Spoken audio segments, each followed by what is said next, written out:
Ernesto Lama qui al Teatro Parioli con Buio. Allora raccontaci di questo Buio, ma soprattutto di questo personaggio che all'improvviso deve registrare la sua vita. Che funziona? Non so da dove partire perché il tema è importante, però lo spettacolo è una commedia.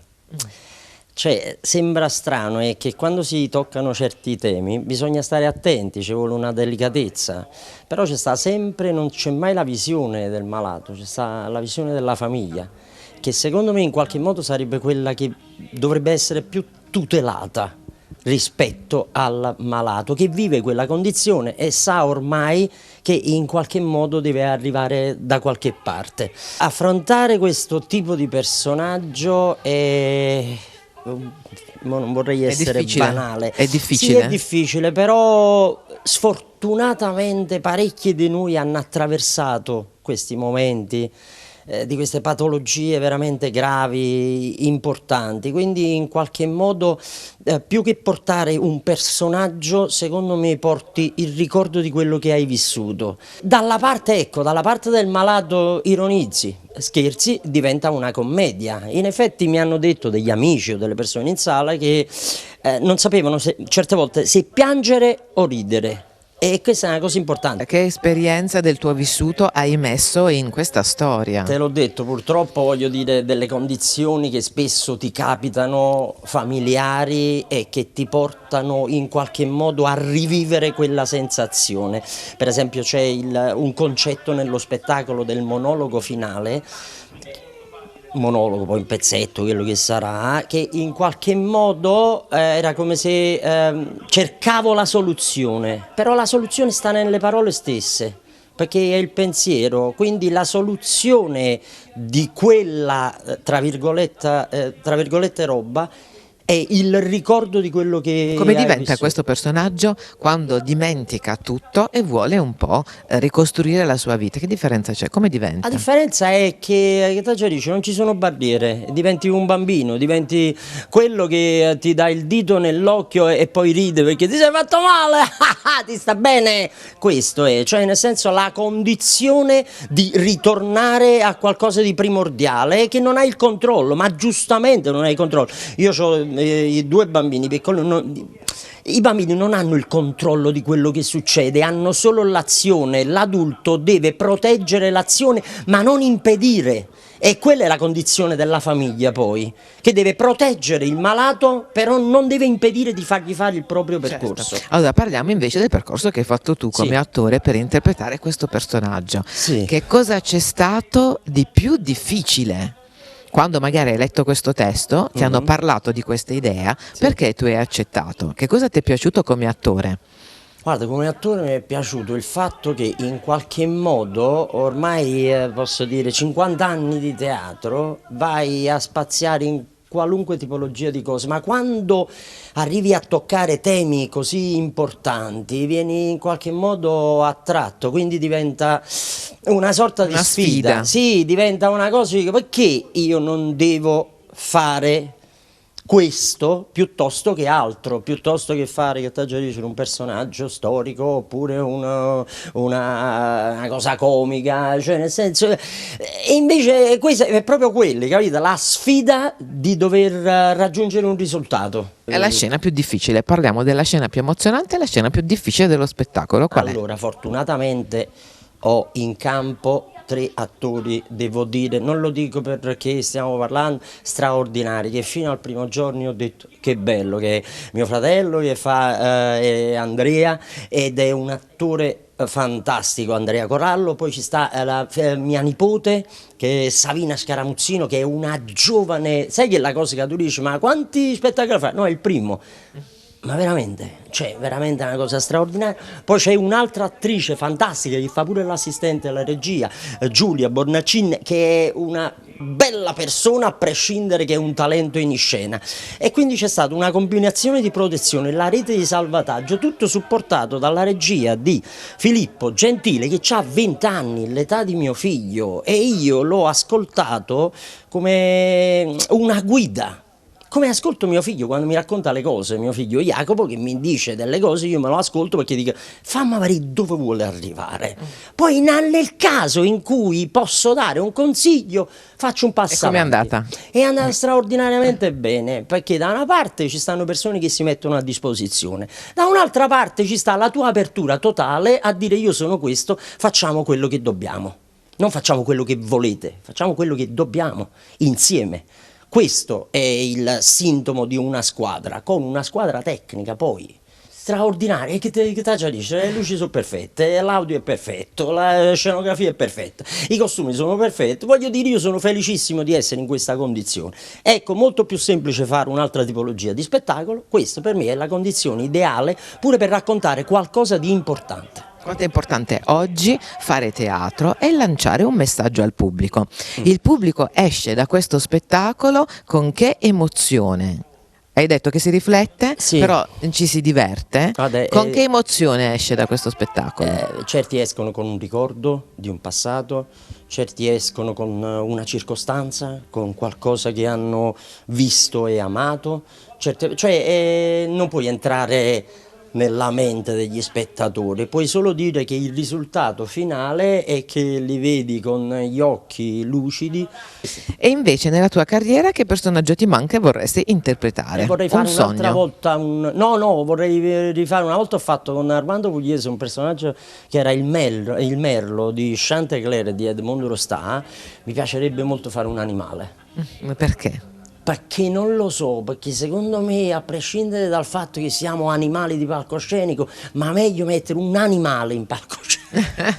Il personaggio che vorrei fare nel futuro è quello che sto facendo ora. Parliamo del pubblico. Sì. C'è un pubblico un po' difficile, a volte. Sì. Si sente la platea un po' fredda. In questo caso tu come fai? Guarda, li lasci cuocere nel loro brodo.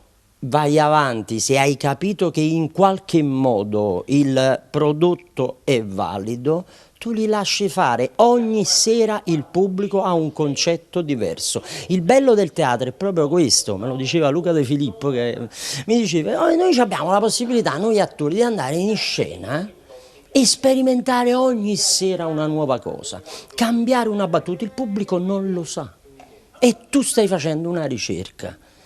Questo è quello che poi arriva al pubblico. Per esempio, certe volte ti dicono quella battuta che hai detto mi ha colpito, è straordinaria, e tu al limite che la sera dici ma che, cioè l'hai buttata, oppure ti danni per chiudere un momento a tre di comicità, per far arrivare l'applauso E invece non arriva la risata. e invece non ti arriva. Poi quando ti arrivi cerchi di ripercorrere lo stesso cosa. No, ogni sera è un'esperienza diversa e questo è il bello del teatro, che ogni sera noi siamo spettatori del pubblico. E invece adesso parliamo del botteghino. Quando tu scegli gli spettacoli, Sì. scegli qualcosa che può funzionare dal punto di vista del botteghino, che possa attirare oppure no? Fai una scelta personale dei personaggi che ti piacciono. Guarda, generalmente devo essere sincero, io mi affido sempre a chi fa bene il suo lavoro. Io in qualche modo faccio l'attore, quindi mi affido, in questo caso mi sono affidato a Una bella Filippo. storia? Sì, Come mi sono scegli? La esatto. storia, il personaggio? Filippo mi ha proposto questo lavoro, l'ha scritto, l'ha diretto, mi sono totalmente fidato e questo è il mio compito. Poi fare giochi di tavoletta per vedere questo funziona al botteghino, quest'altro piuttosto che... Forse non lo so, forse invece di noi 4 attori, 4 nomini, 4 nomi, cioè non lo so, sarebbe stata diversa l'operazione. Invece questo è proprio il concetto di fare un'operazione teatrale là dove vieni a vedere lo spettacolo con la funzionalità degli attori. Perché non ti so rispondere. Capita comunque che scelte sono pure dettate dal botteghino. È qualcosa che può funzionare, Sì, dici, da però qualcosa che può funzionare, però è più un fatto di produzione, è più un fatto di... è altra roba, a noi non ci deve interessare. Ok. È chiaro, è bello avere il teatro pieno, però è pure bello vederlo crescere il teatro. abituare il pubblico, fare Sì, una formazione del esatto. pubblico in modo tale che possa abituarsi a certi prodotti. L'importante è che si racconti qualcosa bene a teatro. Il pubblico si allontana dal teatro quando vede che comunque, voglio dire, non c'è niente da raccontare, oppure c'è solo qualcosa da far vedere. Oggi si parla molto di internet, della rete, che dà una visibilità immediata ma anche molto veloce. I tempi teatrali sono diversi. Che cosa ne pensi? Guarda, non sono molto vicino ai social, però è questo tempo. È questo tempo, noi dobbiamo confrontarci con questo tempo, dobbiamo in qualche modo sposare anche questo tempo. Ciò non toglie che il teatro non morirà mai. Cioè esistono dei intorno. personaggi che magari diventano famosi Sì. e proprio perché sono famosi vengono magari invitati ai talk, in TV. Che cosa ne pensi? Questa è la rete, Sì, quindi è una semplicità sì, sì. di visibilità. Non te lo so dire. Invece voglio per dire, l'attore se- è diverso, sì. perché ovviamente si forma Prima ci stava un proprio, metodo. io ho iniziato nel 79 a fare teatro, prima ci stava il mestiere dell'attore, cioè l'attore che attraverso il teatro costruiva la sua carriera. Oggi, come dici tu, ma da un po' di tempo, dal Grande Fratello, voglio dire, da un po' di tempo, certi personaggi prendono il sopravvento, ma là dove non ci sono radici, là dove non c'è stata una costruzione sotto, poi crolla tutto. Devo dire la verità che non tutti sono così, tutti quelli che hanno un momento di popolarità lo sfruttano anche per iniziare un percorso di studi e per crescere, per far vedere che in Possono qualche modo fare. sì, possono fare, in qualche modo ci sono Parlando di arrivati. televisione, se ti proponessero un programma del tipo di questi reality, ma tu accetteresti oppure no? Guarda, ti devo dire la verità, certe volte bisogna scendere a compromessi. Io sono molto amico di Stefano De Martino, abbiamo fatto Barstella con lui, sono esperienze diverse.